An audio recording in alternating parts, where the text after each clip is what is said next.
IPL mini వేలంలో Cameron గ్రీన్కి భారీ ధర పలికింది. వేలంలో 25.20 కోట్ల రూపాయల ధర పలికాడు ఆసీస్ ఆల్రౌండర్ గ్రీన్. కామరూన్ గ్రీన్ను సొంతం చేసుకుంది Kolkata Knight riders. Cameron green కనీస ధర 2 కోట్ల రూపాయలుగా ఉంది. ఈ నేపథ్యంలో కామరూన్ కోసం పోటీ పడ్డాయి కేకేఆర్, ఆర్ఆర్, సిఎస్కే. దీనికి సంబంధించి మరిన్ని అప్డేట్స్ మా కరెస్పాండెంట్ వెంకట్ అందిస్తారు. వెంకట్, 25.20 కోట్లు మేబీ అత్యధిక ధర పలికినటువంటి ఆటగాడిగా కూడా ఉన్నటువంటి విదేశీ ఆటగాడిగా ఉన్నటువంటి హిస్టరీ ఉన్నట్టుంది. ఏంటి అసలు ఏ ఫ్యాక్టర్స్ పనిచేశాయి? దీనికి సంబంధించి ఆ ఫ్రాంచైజీలు ఎందుకు ఆ స్థాయిలో ధరను పెంచడం కావచ్చు, లేకపోతే పోటీ పట్టడం కావచ్చు, అతని పర్ఫార్మెన్స్కి సంబంధించి ఏంటి అసలు? ఎస్ మురళి, ముఖ్యంగా ఈ ఐపీఎల్ మినీ వేలం కానీ మెగా వేలం కానీ విషయానికి వస్తే సాధారణంగా ఆస్ట్రేలియా ఆటగాళ్ళకి ఎక్కువగా డిమాండ్ ఉంటుంది. ముందు నుంచి కూడా అదే ఉంటుంది.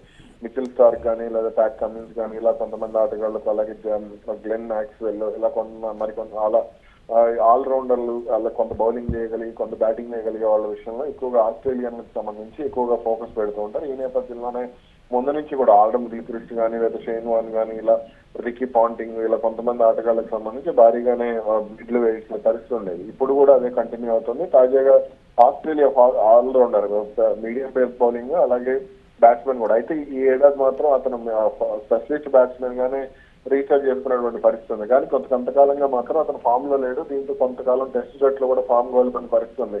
ఇక వేరే యువ ఆటగాళ్ళు కూడా జట్లోకి వస్తూ పోతూ ఉండటం అయినా సరే కామరూన్ గ్రీన్ కు మాత్రం డిమాండ్ అయితే తగ్గలేదు. తాజాగా అతన్ని భారీ ధరకు కోల్కతా నైట్ రైడర్స్ దక్కించుకున్నటువంటి పరిస్థితి ఉంది. గత ఏడాది కోల్కతా నైట్ రైడర్స్ 20 కోట్లకు పైగా పెట్టి వెంకటేష్ అయ్యర్ ను కొనుగోలు చేసినటువంటి పరిస్థితి ఉంది. కానీ అతను మాత్రం అంచనాలకు మించి రాణిస్తాడని భావించినప్పటికీ కూడా అతనిపై పెట్టుకునే అంచనాలను ఒమ్మ చేసినటువంటి పరిస్థితి మనం చూసాం. కాబట్టి ఇప్పుడు మాత్రం చాలా జాగ్రత్తగా ఆల్రౌండర్ విషయంలోనే వెంకటేష్ అయ్యర్ కూడా కొంత పేస్ బౌలింగ్ ఆల్రౌండరే. కానీ ఇప్పుడు అంటే కామరూన్ గ్రీన్ తో పోలిస్తే అతను అంత గొప్ప ఆటగాడు అయితే కాదు. ఖచ్చితంగా కామరూన్ గ్రీన్ ఎటువంటి పరిస్థితుల్లోనైనా సరే ఆడగలిగేటువంటి ప్లేయర్. పోయిన ఏడాది ఆర్సీబీ తరఫున ఆడాడు. ఆ సమయంలో కొంత మెరుగైన ప్రదర్శన చేసినటువంటి పరిస్థితి చూసాం మనం. కానీ ఇక ఇప్పుడు మాత్రం అంచనాలకు మించి అతను రాణించడంతో అంచనాలకు మించి అతను కొనుగోలు చేయడంతో మరి అతను ఎలా ఆడబోతున్నాడు ఏంటనేది చూడాలి. రైట్, దీనికి సంబంధించి అసలు మిగతా ఆటగాళ్ల ధర విషయం కావచ్చు, లేకపోతే ఒక విదేశీ ఆటగాడికి ఆ స్థాయి ధర గతంలో కూడా 24.75 కోట్లు అనుకుంటాం మైట్ బి. ఆస్ట్రేలియా ఆటగాడికి ఆ స్థాయి ధర పలికినటువంటి సిచ్యువేషన్ ఉంది. దీన్ని ఎలా చూడొచ్చు?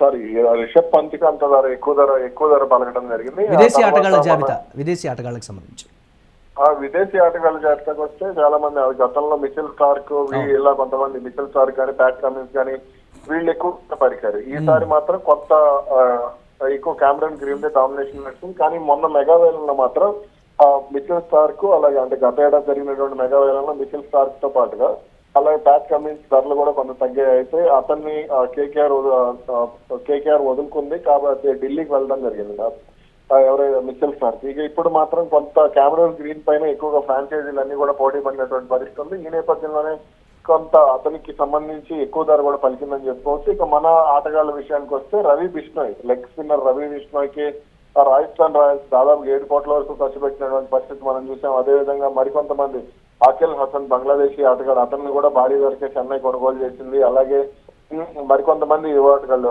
మతీష్ పత్రానా కానీ అలాగే మతీష్ పత్రానాని మళ్ళీ చెన్నై తీసుకోవడం జరిగింది. అలాగే ఇక సర్ఫరాజ్ ఖాన్ భారీ ధరకి అమ్ముడుపోతాడు, కనీసం 10 కోట్ల ధర వస్తుందని భావించినప్పటికీ కూడా అతనికి మాత్రం ఆ నిరాశ ఎదురైందని చెప్పుకోవచ్చు. ఇక మిగిలిన ఆటగాళ్లు ఎవరెవరు అంటే డేవిడ్ మిల్లర్ ఒకడు, అలాగే అతన్ని లక్నో సూపర్ జైంట్స్ వదులుకుంటే అతన్ని 2 కోట్లకు ఢిల్లీ క్యాపిటల్స్ దక్కించుకునేటువంటి పరిస్థితి ఉంది.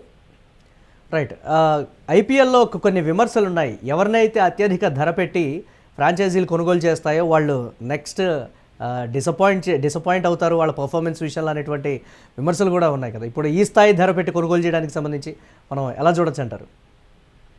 అంటే సాధారణంగా ఆస్ట్రేలియా ఆటగాళ్ల విషయంలో ఎప్పుడు కూడా అది ఒమ్ము కాదు. అతని విషయంలోనే గ్లెన్ మ్యాక్స్వెల్ విషయంలోనే అతను